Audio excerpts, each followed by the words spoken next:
well, Craig is a professor, so I don't know why I couldn't make that volume.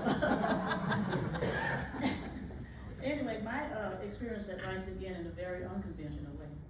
When I arrived here in 1972, I was 17 years old. I was a single mother of a beautiful baby girl named Sheila Deyon-Sallier, who was 7 months old. Mm. So, I was a first generation college student, and I had no roadmap to tell me how this college experience was supposed to happen.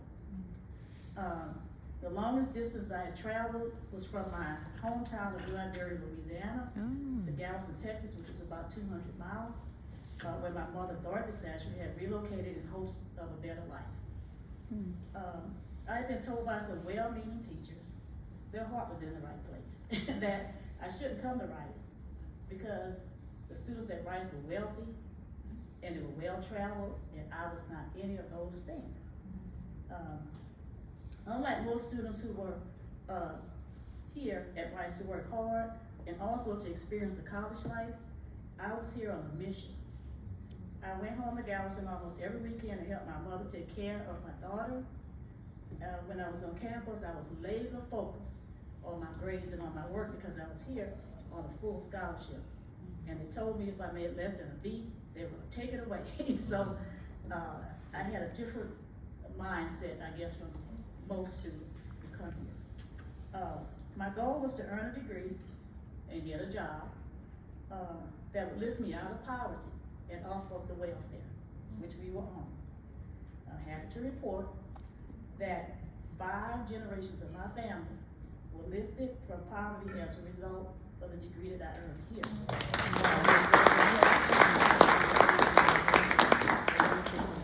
Not only was I lifted out of poverty, but I was also able to reach back and help my grandparents. Their quality of life changed immediately. Help my parents. Of course, my children benefited. They're all kinds of things, professionals. And their children have also benefited. And I suspect that this is going to continue as long as they want to, because they have to work for it. When I got here in 1972, there were only 4 black women who were admitted in my class. By the end of our freshman year, we were down to 2. The other 3 women were Marva Gardner, Robbie Jeffrey Young, and Vicki Brackens. Vicki Brackens was my roommate in Joyce-Deyon-Sallier. Robbie and Marva were in Brown College, but they were not roommates. So here we were, Marva and I, by ourselves, so to speak. There were a lot of men, but the female companionship. So, as I said, I was on a mission, so I was not too bothered by that. I was happy to have just Marva as my friend, because I was, I had a goal in me that was going to be life-changing. So, I ended up in one year being, I think I was the only black person in Joyce-Deyon-Sallier. That wasn't too bad because everybody in that were very nice to me. I don't really have a lot to complain about my experience here.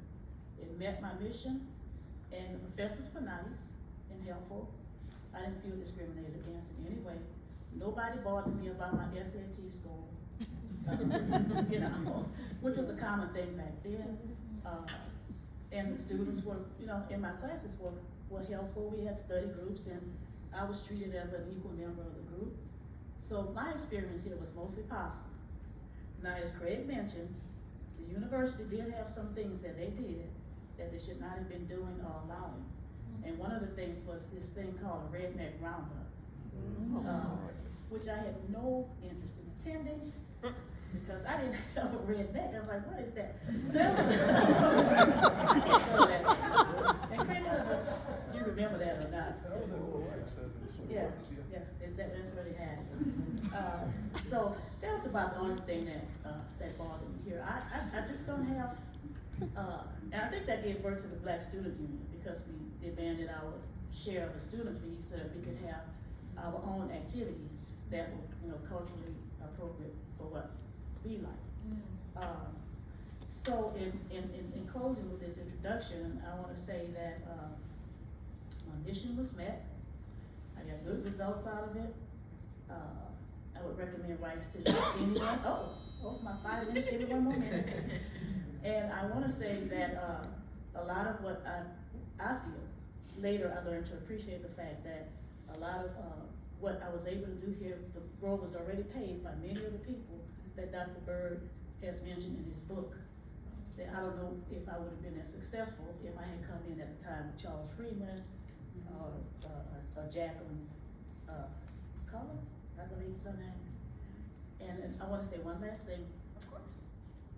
One day, when I was walking from Jones South, I know Craig hates this story, but I have to tell it. This young man was coming up the sidewalk, and he walked up to me and said, "I'm Craig Jackson, and I'm gonna be an attorney." Wow. And yes, you did. And I thought, wow, this kid knows what he wants to do. And he did, because that's how he turned out. Wow. So,